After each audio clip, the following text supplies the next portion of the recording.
2025 is setting up to be the best year yet for AI and marketing. And today I'm going to share with you the trends that you need to know, plus the exact strategies I'm using with my own channels and my clients. All of this is based on research and experience.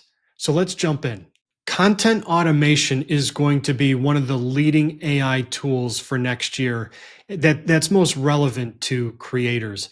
And I want to say that with some caution because it'll be really easy to get sucked into shiny object syndrome here.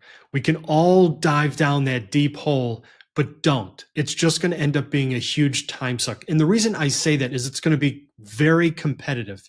So if you're not going to be on the front end of that trend, don't touch it. You are going to be far better served by working on being authentic in long form content. Let me share why. In fact, this is the exact approach I'm going to take. I'm going to be more focused on quality versus quantity, and here's why. If you've been spending any time researching on YouTube, you are seeing videos that are extremely long, hours-long content popping up on YouTube now. And there's also a trend where YouTube is shifting towards a Netflix-style series type of content. And there's a very good reason for this. And this I actually have experience with. At the end of the day, the platforms want you to be on the platforms as long as possible. And about 18 months ago, TikTok was just kicking everybody's butt with short form videos.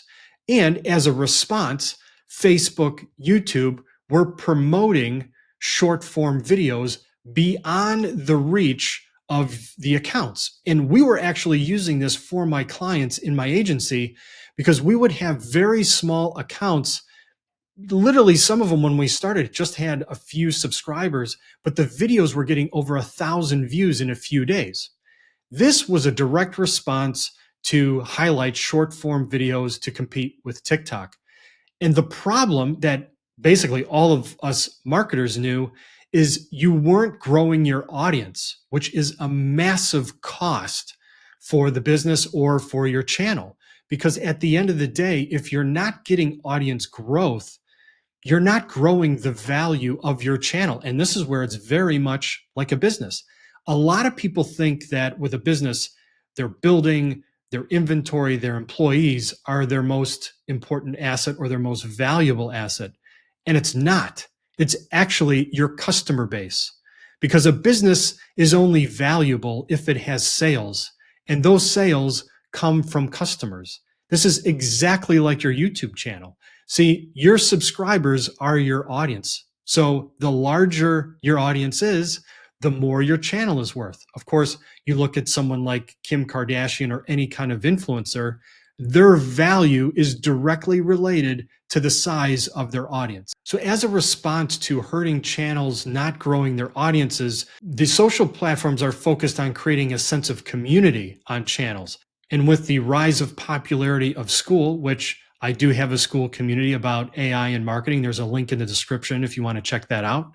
These are great platforms for fostering a community. And I can actually speak to this with experience. Let's talk about communities here. And we're at my AI Marketing Mastery Skool community here, where it's all about AI and marketing and how to use AI to help your marketing efforts and grow, whether it's your business or your YouTube channel. And this has been fantastic. I started this group in the last week in September, and I started getting members in October. As of right now, I have 52 total members. And at the same time of starting this group, I started a YouTube channel. And since then, I have 64 subscribers, and my first video was published on October 15th. I have about 10 videos published here.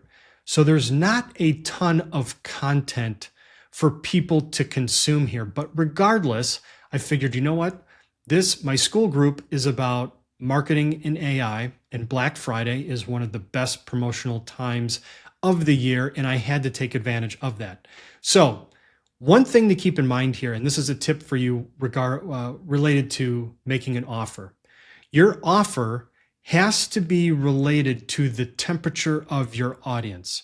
And what I mean by that is most of these people here in my Skool community haven't known me for very long. And they're there aren't hours and hours of content for them to consume to instill trust in me or to give myself credibility. I was apprehensive about running a promotion for Black Friday, but I figured I'd give it a shot anyway. It was going to be a learning experience. I didn't think I'd have many takers. At best, I thought I would have 2. And what I'm selling is I basically gave my coaching services, that's normally $200 for a 50-minute session. I did 50% off, it's half price, so $100 for 50 minutes.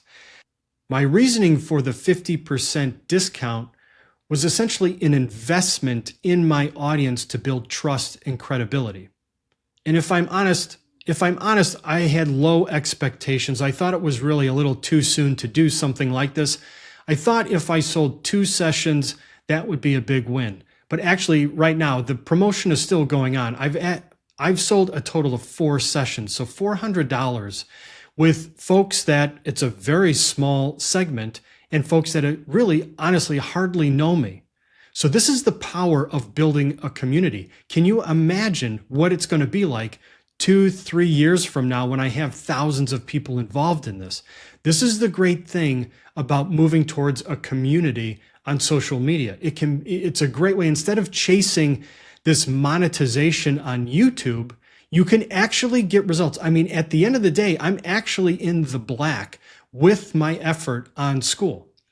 Now, one thing you should also know is how much time I've put into this. I've been tracking my time. And since the last week in September, I've had a total of 407 hours dedicated to growing my Skool community and YouTube videos.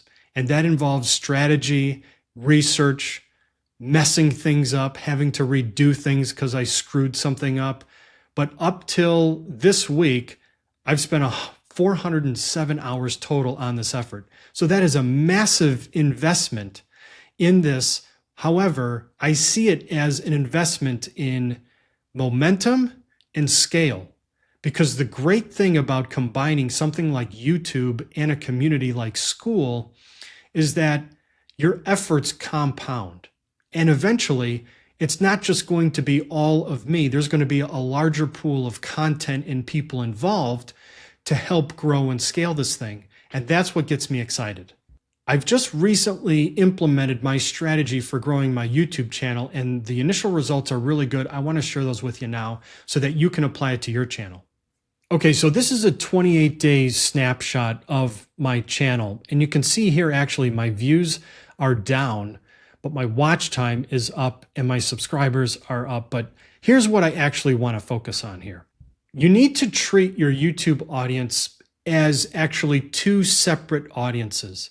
You have your subscriber base, and then you have your reach audience. And that's how you're going to grow your channel. And actually, the process for me, the time it takes to develop a video for reach is like 4 times the amount versus the videos for my subscriber base, because I have a good pulse on what my subscriber base is looking for or struggling with. And it's very easy for me to create that content. The struggle or the real effort comes in trying to create videos for this reach group, but it's working. And let me show you. If we look at my channel here, my first couple of videos were just focused on things that I was confident about and really more geared towards my subscriber base. And I wasn't getting a lot of views here. And again, this is over the last 28 days. So these are kind of this was my first video. In fact, I'll just change this to lifetime. And we can see here, this was my first video, 141 views, 148 views, and you can see these, okay? Now, in fact, this was my recent one. Just yesterday, I published this one, kind of a silly one of how to related to Thanksgiving dinner. However, this was, I knew, for my captive audience. So I wasn't expecting this one to go nuts. However, my reach videos, these 2 here, were created by identifying trending topics on YouTube. And they are by far the videos that have gotten the most views. They got the most views within the first hour or 24-hour period. They were number 1 and 2.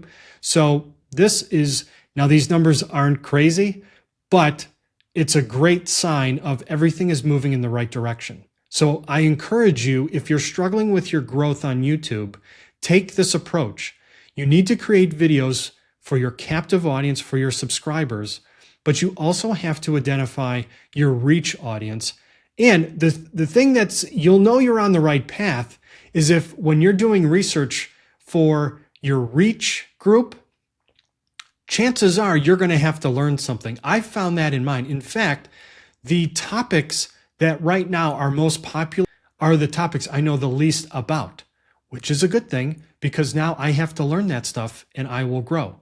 So if your growth has been stagnant, it's probably because you're too focused on your needs. So start to look at where the opportunities are in larger audiences. And I guarantee if you invest in understanding those audiences and catering to them, you will grow. And that wraps up my tips for you for 2025 with AI and marketing. I thank you for watching, and I'll see you in the next video.